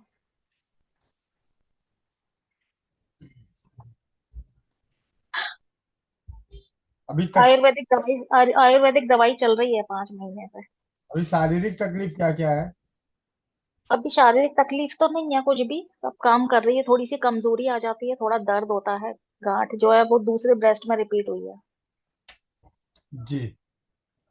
एक ब्रेस्ट में पहले से थी, वो उसका सर्जरी वगैरह सब कुछ हो गया था, मगर अब दूसरे ब्रेस्ट में रिपीट हुई है। उसकी भी रिपोर्ट कैंसर की है? हाँ जी, बायोप्सी हुई है। उसके अलावा मैंने कुछ नहीं करवाया। 5 महीने से मेरी पचमढ़ी की आयुर्वेदिक दवाई चल रही है, उससे थोड़ा रिलीफ है, कमजोरी वगैरह में रिलीफ है, मगर गांठ में कोई आराम नहीं दिख रहा है। जी जी।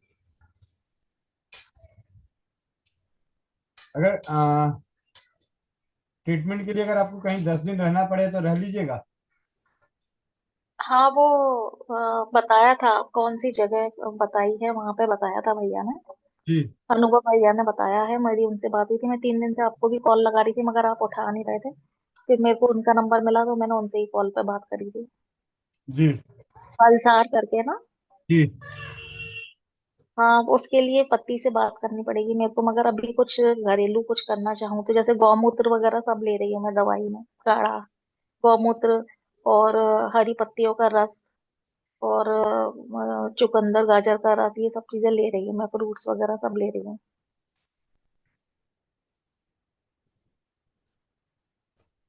घर में सोना है? हाँ है। कितने किलो? यहाँ पे नहीं है एक्चुअली, मैं हरदा में रहती हूँ। यहाँ इंदौर अभी बच्चों के पास आई हुई है। यहाँ पे थोड़ा बहुत कान वान के है बस। कोई बात नहीं। है मतलब होगा 1-2 तोले सोना है अभी मेरे पास यहाँ पे। जी जी। और चांदी? चांदी, चांदी चांदी यहाँ पे नहीं है मेरे पास। मेरे पास है, हरदा में है, मगर यहाँ पे नहीं है। यहाँ मैं 15-20 दिन के लिए आई थी। बच्चों के पास जॉब कर रहे हैं बच्चे यहाँ पे। जी जी।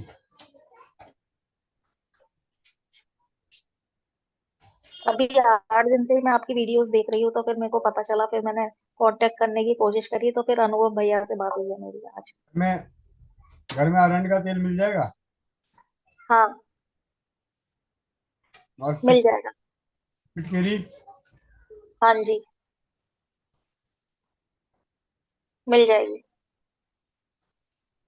अरंड के तेल में फिटकरी की भस्म मिलानी है, भस्म। फिटकरी की भस्म कितनी भस्म लानी है? 1 चम्मच अरंड का तेल, 1 चम्मच फिटकरी की भस्म और 1 चम्मच गुड़। अच्छा, 1 चम्मच अरहर का तेल, और 1 चम्मच फिटकरी की भस्म। ठीक है। और 1 चम्मच गुड़। और 1 चम्मच गुड़ जी। इसको अच्छे से मिला के लेप बनानी है। अच्छे से मिला के क्या बनाना है? लेप लेप। लेप, अच्छा अच्छा, लेप बनाना है, ठीक है। रात को सोने से पहले इस लेप को लगा के हाँ जी। ढक लीजिएगा। जी। अरंड का पत्ता मिल जाए तो अच्छी बात है, नहीं तो हाँ जी। कोई भी चौड़ा पत्ता, नहीं तो आजकल हाँ। बंद गोभी आ रही है, बंद गोभी का बंद गोभी। अच्छा अच्छा अच्छा, हाँ ठीक है ठीक है। ठीक है, उससे ढक। और उसका लेप लगाना है गांठ पे। गा- गांठ थोड़ी सी बड़ी साइज में बड़ी है थोड़ी। कोई बात नहीं, लेप लगा के हम्म। गोभी के पत्ते से ढक दीजिएगा। अच्छा अच्छा, और रात भर मतलब उसको गरम गरम लगाना है? नहीं, गरम नहीं करना है। मतलब ऐसे ही लेप को लगाना है, गरम नहीं करना है? नहीं। अरंड अच्छा अच्छा। का तेल, और फिटकरी। हाँ, अरहर का तेल, फिटकरी की भस्म 1 चम्मच, गुड़ 1 चम्मच, इन सबको मिक्स करके लगाना है, पत्ते से ढक लेना है। मैं इसीलिए माइक बंद ही कर देता हूँ, नहीं तो पता चला मैं इसी में लटका पड़ूंगा। सुनना होगा तो मैंने बता दिया था, यूट्यूब अभी मोबाइल पे यूट्यूब चल रहा है, उसको टच कर दीजिएगा और थोड़ा बैक कर लीजिएगा। अभी भी जिनको मैं आप लोगों की सुविधा के लिए बता रहा हूँ, जिन्हें भी लगता है कि मेरा कुछ रह गया, तो आप यूट्यूब को सिलेक्ट कीजिए और जहाँ पे भी लाइव चल रहा होगा उसको थोड़ा सा बैक कर लीजिएगा, और यहाँ पे बात खत्म होने के बाद दोबारा वहां जाके सुन लीजिएगा अगर सुनने में रह गया हो तो। 1 चम्मच अरंड का तेल, 1 चम्मच फिटकरी की भस्म, 1 चम्मच गुड़, इसको मिला के पीस के लेप बना लीजिए।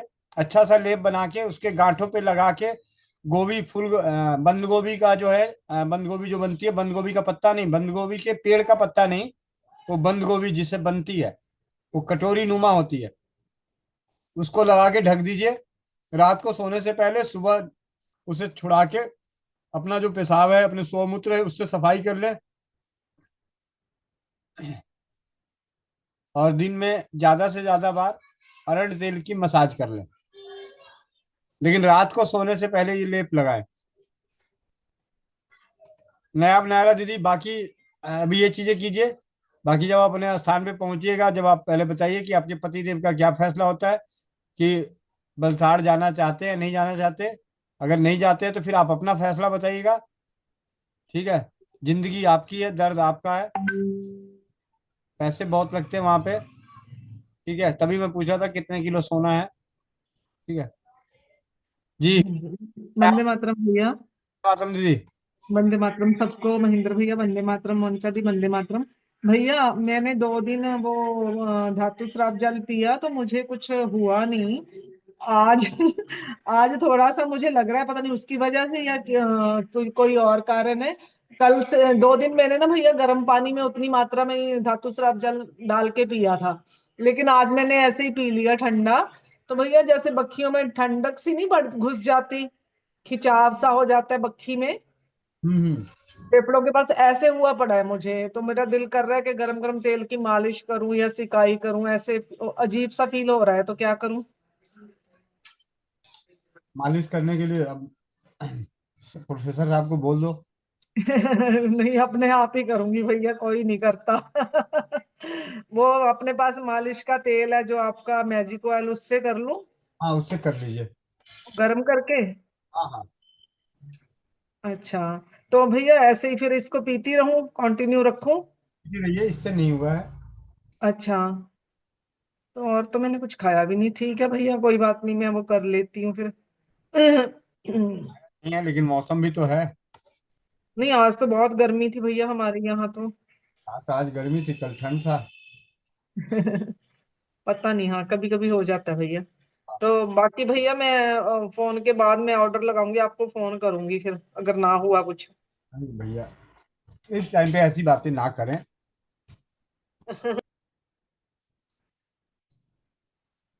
शीला मौर्य।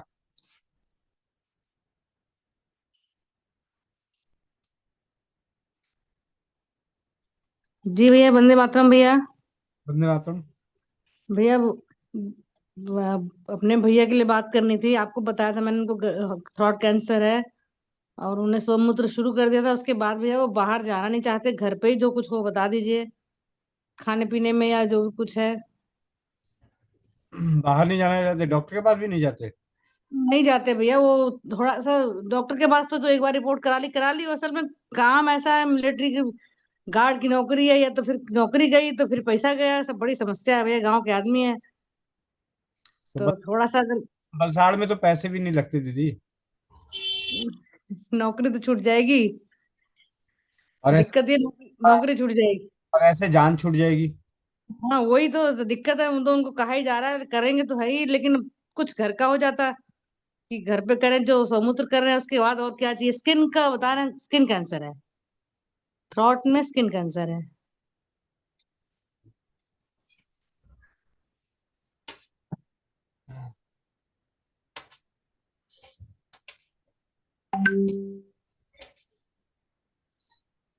तकलीफ क्या क्या हो रही है? सिर्फ खाना खाने में, कान में और गले में दर्द होता है, और कोई दिक्कत नहीं है। खाना खा कान में और गले में? हाँ खाना खाते निगलते हुए दर्द होता है। घर में तुलसी है? हाँ भैया। 15-20 तुलसी के पत्ते, भैया 1 चम्मच धनिया, जी 1 चम्मच घी, जी 1 गिलास पानी में इतना उबालना है कि वो चौथाई रह जाए। जी भैया। फिर उसको छान के थोड़ा थोड़ा करके पी जाए। जी भैया। ठीक है? हाँ दिन में 3-4 बार पी लें। 2-4 दिन, जी 4 दिन बाद बताएं कि क्या स्थिति है। और जब सोमूत्र पीते हैं तो सोमूत्र से भरपूर कुल्ला करें। ठीक भैया, ठीक ठीक। कुल्ला नहीं, गरारे करें। अच्छा गरारे करें, जी भैया। 5-5 10-10 मिनट तक दिन में 2-3 बार गरारे करें। जी ठीक भैया। जी जी। जी भैया। मीनू राठौर।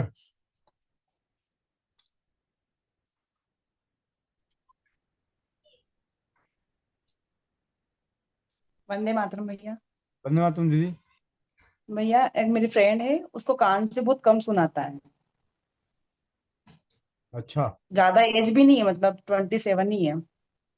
बोले उसको बोलो अपना पेशाब कान में डालें। कान में डालना है सुबह सुबह का, जी। और बस कान में डालना है ना। हाँ जी हाँ जी। भैया एक मैं ये पूछ रही थी कि कैंसर के बारे में, कि इतना ही ज्यादा हो रहा है तो ऐसा क्या करे कि मतलब ये नहीं हो, मतलब क्योंकि मेरी फैमिली में मेरे ताई जी थे ना, उनको था।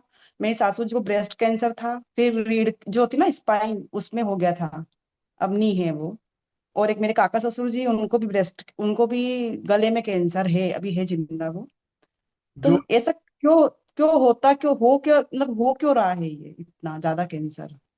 जितना ज्यादा तो उसकी रोकथाम के लिए क्या करें, मतलब कुछ अपन कर सके? जितना ज्यादा दुख मिलेगा मन को, उतनी जल्दी कैंसर होगा। कुछ अच्छा कुछ दुख तो परमात्मा देता है और कुछ दुख हम खुद ही लेते हैं। अच्छा। इसीलिए जो परमात्मा दे रहा है और खुद ले रहे हैं, उनको, खुद लेने वालों को तो हम रोक सकते हैं। जो परमात्मा दिया है उसको फिर खुश रह के, जो हो गया सो हो गया, ऐसी कुछ चीजों को लेके अगर करें तो जो कैंसर का स्टेज आज है, आज से कुछ वर्ष पहले जब लोगों के अंदर ये भावनाएं होती थी, ठीक है जो होगा देखा जाएगा, सब परमात्मा करने वाला है, मतलब हर पल अपने हार्मोन्स को बिगाड़ते नहीं थे। आज सेकंड में अपना हार्मोन्स खराब होता है। किसी के दांत में दर्द हो जाए तो वो कैंसर तक अपनी सोच पहुंचा लेता है। पेट में दर्द हो जाए तो कैंसर तक सोच पहुंचा लेता है। अगर छोटी सी घाव हो जाए, फुंसी हो जाए और 4 दिन ना सही हो तो लगे अच्छा कहीं ऐसा तो नहीं, कैंसर तो नहीं हो जाएगा। मतलब ये तो हो गई वो भावनाएं। कुछ है हमारे हार्मोन्स जो गड़बड़ होते हैं। कैंसर कारक हार्मोन्स जो है वो सबसे ज्यादा है चिंता। हाँ इसका जीता जागता उदाहरण हमारी मोनिका बहन की माता जी है, जिनका घर का भोजन सात्विक, अनाज सात्विक, प्राकृतिक अनाज सारी चीजें होने के बावजूद भी उनकी माताजी को गर्भाशय का कैंसर हुआ। उन्होंने पूरे जीवन पीतल के बर्तन में खाना खाया, ठीक है, 10 बजे। हाँ, तो इस तरीके से जब हमने सोचने का प्रयास किए तो पता चला कि उनके जीवन में कुछ ऐसे दुखद भरे घटनाएं थी जो उन दिनों में तो उनको दुख तो दिया ही, साथ ही जब भी उस रास्ते से गुजरती तो वो दिन उनको भले अपने बच्चों के सामने भले बोले ना बोले, मन में एक टीस जरूर मच जाती होगी, और वो मन की टीस ही।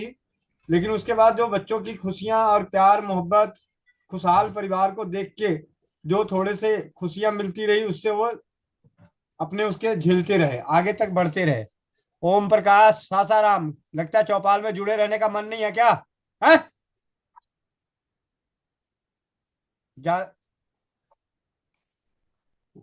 एक एल्यूमिनियम के बर्तन में भी नहीं खाना चाहिए ना भैया, हमने वो।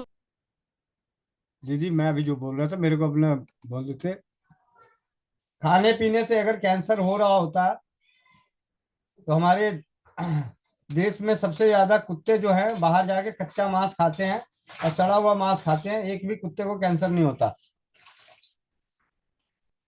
ठीक है। बहुत सारे ऐसे इंसान हैं इस धरती पे, जीव जंतु, बहुत सारे परिवार ऐसे हैं जो हमारी तरह बहुत अच्छा खाना नहीं खाते, लेकिन उनको कैंसर की, अगर आप कैंसर की भीड़ देखना चाहें तो कैंसर की भीड़ में आपको मिडिल क्लास फैमिली मिलेगी और हायर क्लास फैमिली मिलेगी, जो दोनों ही जागरूक है। आज का फल खाना कल के कैंसर के बुलावा है। आज फल खाना कल के कैंसर का बुलावा है।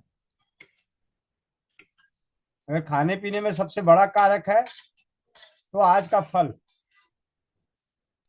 आज की दवाएं। चलिए इस पर से कभी और चर्चा करेंगे। 9:02 हो चुका है। मोटरोला मोटो,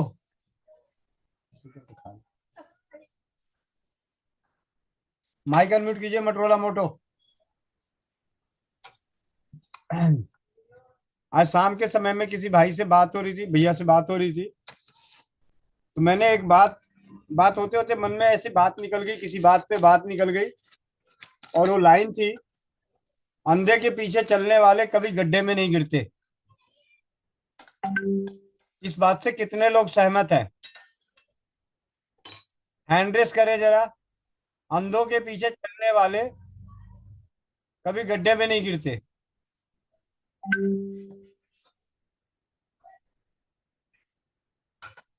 चिंतन करके सोच के देखिए, बहुत गहरी बात है।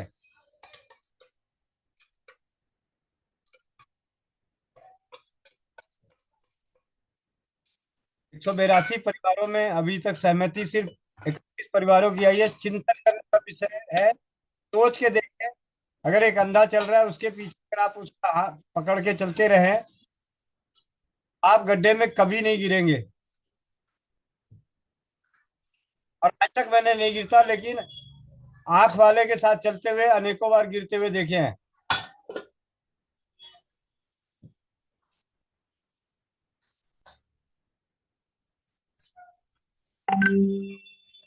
चलिए 40-45 परिवार तो हैं जो इस बात को समझ गए कि कौन सी बात कही गई, इसके पीछे क्या है। अब इसके 2 सिद्धांत निकलते हैं। पहले सिद्धांत की आज बात कर देता हूं, बाकी दूसरे सिद्धांत की बात बाद में करूंगा। अंधे के पीछे चलने वाले कभी गड्ढे में नहीं गिरेंगे, क्योंकि अंधा हमेशा धीरे चले।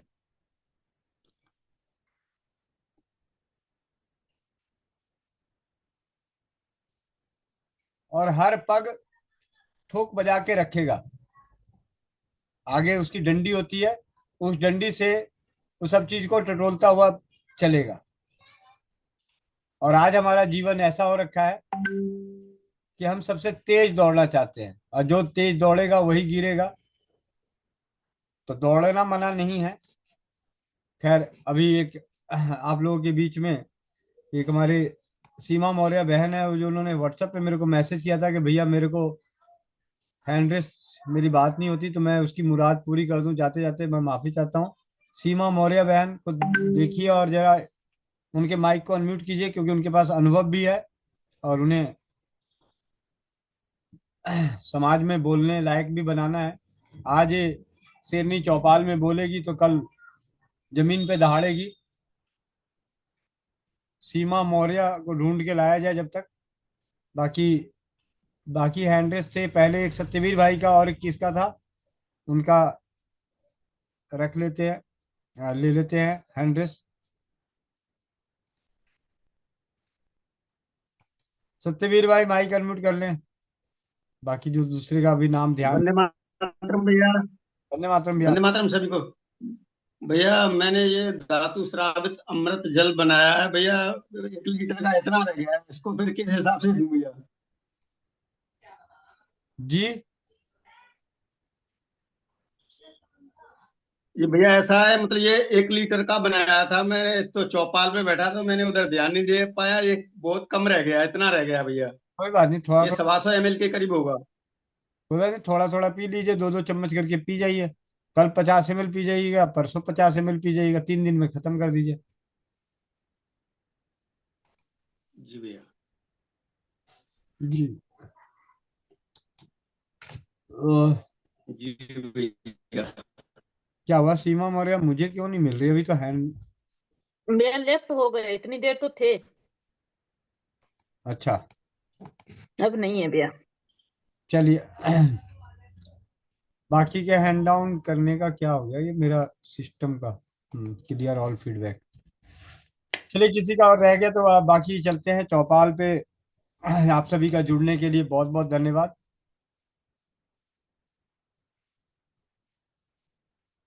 और जिनके साथ ये बातचीत की गई थी उनका नाम ले ही दूं। भाई देशमुख जी, देशमुख भैया, स्वस्थ समृद्ध परिवार के कर्णधार। आज तो 2-2 खिड़कियों में झलक रहे हैं भाई साहब। हाँ भैया, मैं थोड़ा छत पे इधर मोटर लगा है इसलिए अलग अलग जगह। बताइए। आपको वो बात समझ में आई भैया जो मैंने बोली थी उस वक्त? मैंने कहा भैया लिखने तो जरा चौपाल पे, इस बात को बोलूंगा। जी भैया। हमारी बात कुछ और हो रही थी, कहाँ से कहाँ बात होते होते एक लाइन मन में निकल गया कि अंधे हाँ अंधे के पीछे चलने वाले गड्ढे में नहीं गिरते। जी भैया। अब इस पे चिंतन करके इसका निष्कर्ष निकालना है और अपने जीवन में जिस प्रकार हमने देखा कि हिजड़े कभी हॉस्पिटल में नजर नहीं आते, जी भैया। आया ताली बजाना। हम्म जी भैया। चलिए। राजेश आहूजा भैया वंदे मातरम। राजेश आहूजा भैया वंदे मातरम। वंदे मातरम भाई, वंदे मातरम। वंदे मातरम कहाँ ढूंढ रहे हो आप? मैं तो कुछ नहीं ढूंढ रहा। ऑफिस के लैपटॉप पे बैठा था भाई। अच्छा, तभी कहोगे कुछ ढूंढ रहे हैं, मैंने कहा भाई मैं तो यहाँ हूँ, आप कहाँ ढूंढ रहे हो? एक्चुअली डबल स्क्रीन पे काम कर रहा था ना, ऑफिस का काम कर रहा था, साथ में आपको सुन रहा था आपको। जी जी जी। हाँ, तभी बाबा नजर दूर चली आती थी उधर।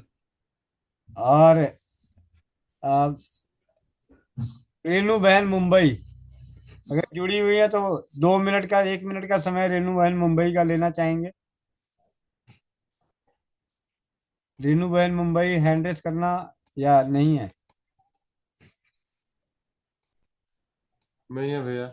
कल 11 बजे की कक्षा में उनसे सीखेंगे कि धातु स्रावित जल सारी चीजें डालने के बाद भी साफ कैसे बन गया, सुंदर सा पानी कैसे बन गया। जी कोमल बहन हाजिर हो। जी भैया। जो भाई बहन चश्मा लगाए चश्मा निकाल लें, आंखें बंद, पीठ गर्दन सीधी, चेहरे पे मुस्कान। ॐ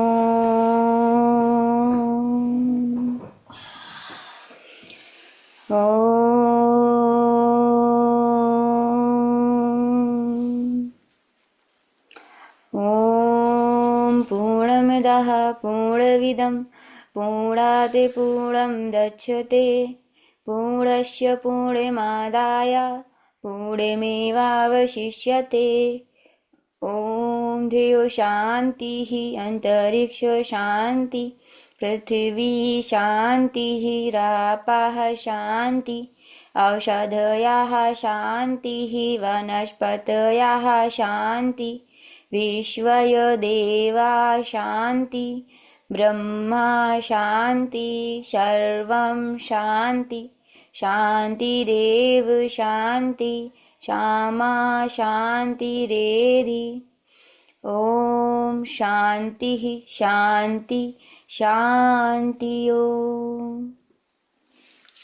सभी लोग अपने अपने हाथों को रब करेंगे, आंखों पे रखेंगे और एक प्यारी सी मुस्कुराहट के साथ अपनी आंखें खोलेंगे। जय श्री राम, राधे राधे, वंदे मातरम। सभी को चश्मा लगा ले अपना अपना।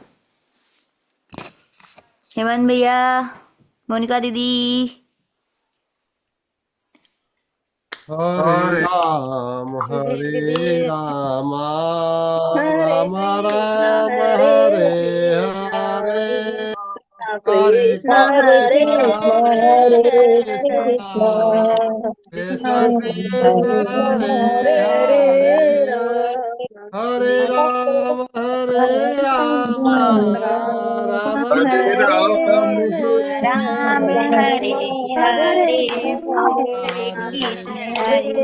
कृष्ण कृष्ण कृष्ण हरे हरे, राम हरे हरे, हरे कृष्ण हरे हरे, हरे राम हरे कृष्ण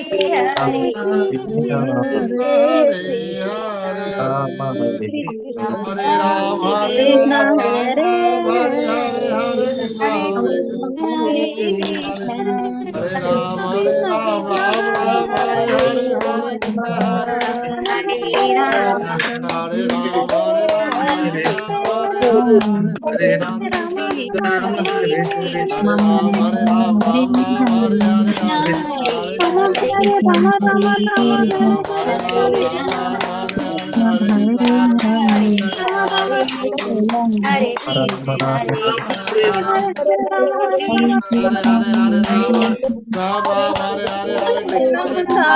हरे राम हरे राम राम राम हरे हरे, हरे कृष्ण हरे कृष्ण हरे हरे, हरे राम हरे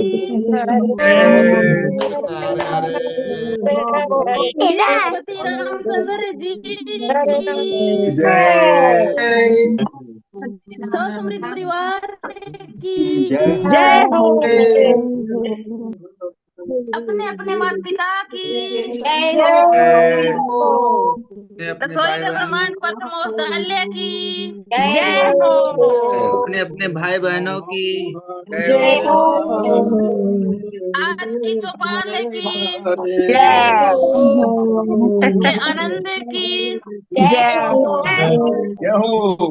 आज कुछ खाना खा के नहीं आया क्या? जयकारा नहीं लगा रहा कोई? आनंद भैया कहाँ है? आनंद सबके ऊपर मैं अकेली भारी पड़ रही है, क्या बात हो गई? वही तो मैं अकेले बोले जा रही हूँ, कुछ बोल ही नहीं रहा है। क्या बोल रही थी? बोल रही थी क्या बोल रही थी? आनंद भैया नहीं है तो चंदन सिंह भैया की आने दो। भजन भगवान का कर लो, समैया बीत जाएगी। मोटोरोला मोटो जी कौन है? हाँ, वो पहले भी 100 किए हुए थे। प्रभाती लाल चाचा जी है। नहीं, प्रभाती लाल चाचा जी नहीं है, और कोई है। नहीं कोई और कोई है। कलाइयों का मसाज करते रहे, कलाइयों का मसाज करते रहे और 7:30 से लेकर 9:15 बजे तक कलाइयों की मसाज करनी चाहिए। जो बैठे थे उनको काम यही है कि कुछ न कुछ करते रहना, खाली बैठना है ही नहीं, कुछ कुछ करते रहना जरूरी है, खाली बैठना ही नहीं है। हर हर फतेह के लिए कौन आ रहा है? चौपन सिंह भैया, आनंद भैया नहीं है तो आनंद भैया है तो सही, फिर आ क्यों नहीं रहे? क्या हुआ कोमल दीदी? वो आ रहा है, फतेह कह रही है। तू भी चुबा दी है। कांटे पे मत रहना। चंदन सिंह चौपन। आनंद भैया है, पर आनंद भैया की वीडियो ऑफ है, पता नहीं है कि वो जुड़े हुए तो हैं पर है नहीं जुड़े है। हुए तो कार में थे। महेंद्र भैया कुछ गुनगुना रहे हैं, थोड़ा जोर से गुनगुनाए। भला किसी का कर न सको तो बुरा किसी का मत करना। चांदी की कीमत नहीं बन सकते तो तुम कांटे बन कर मत रहना। आनंद भैया ऐसे देरी से मत आया करिए, आपको पता है हम 9 बजे जाने वाले हैं। 15 मिनट तक वेट किया है मैंने आपका आने के लिए। क्या पनिशमेंट दिया जाए? आनंद भैया की आवाज ही नहीं आई है। आपकी आवाज नहीं आई। फिर से आ जाएगी। अब आई वो बोल।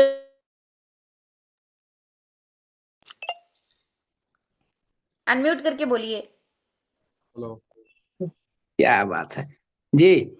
ओम नमः पार्वती पते हरे हरे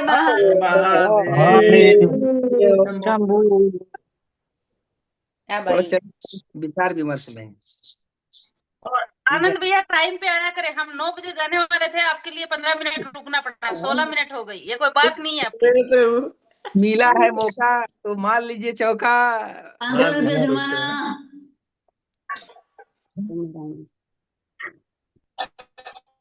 आनंद भैया जुर्माने में कल पता है 20 ग्राम गोल्ड लेने जा रहे हैं सोना चांदी बनाने के लिए।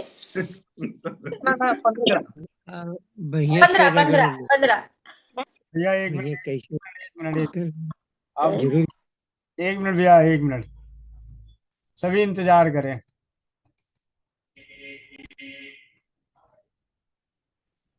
ये कीमतें अगले कुछ वर्षों में आपके अनुमान से ज्यादा हो सकती है। हमने चांदी में मौजूदा कीमतों के हिसाब से एक अनुमान लगाया और इसमें हमने एआई की मदद ली। साल 2022-23 से ही चांदी की कीमतों में तेजी से उछाल देख ही रहे। खासतौर से जनवरी 2025 से जनवरी 2026 तक कीमतें 1 लाख से 2 लाख और फिर 3 लाख पहुंच गई। पिछले 3 वर्षों में चांदी का CAGR 56% रहा है। एआई का अनुमान है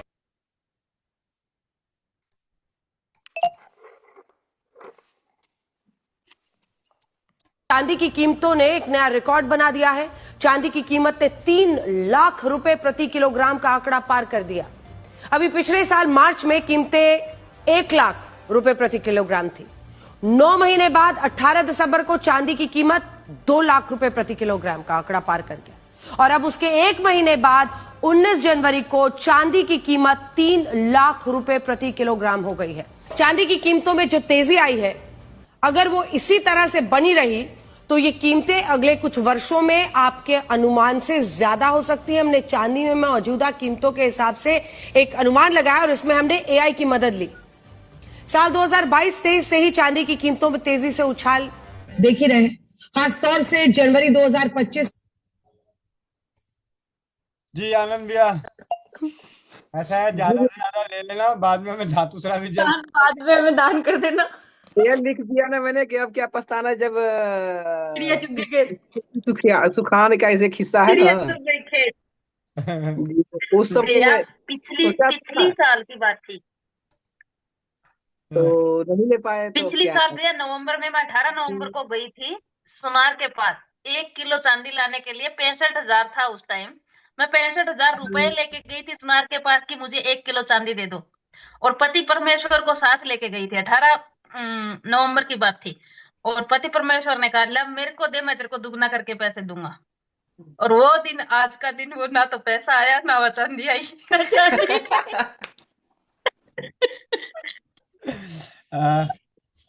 आरती दीदी की गाइडलाइन सही रही। आरती दीदी बोल चुकी थी पहले ही। नहीं बोली थी, लेकिन उसमें बढ़ रहा था भैया, फिर घट रहा था। हमने कहा चलो देखते। उन्होंने बोला था कि भैया सोने से ज्यादा तेजी से चांदी बढ़ेगा। जी हाँ, लेकिन भैया जानते हैं 2027 के 2026 चल रही है ना, 27 के जो चुनाव से पहले ये सस्ता होगा। लाइव है भैया, लाइव पकड़ने आ जाएंगे हम।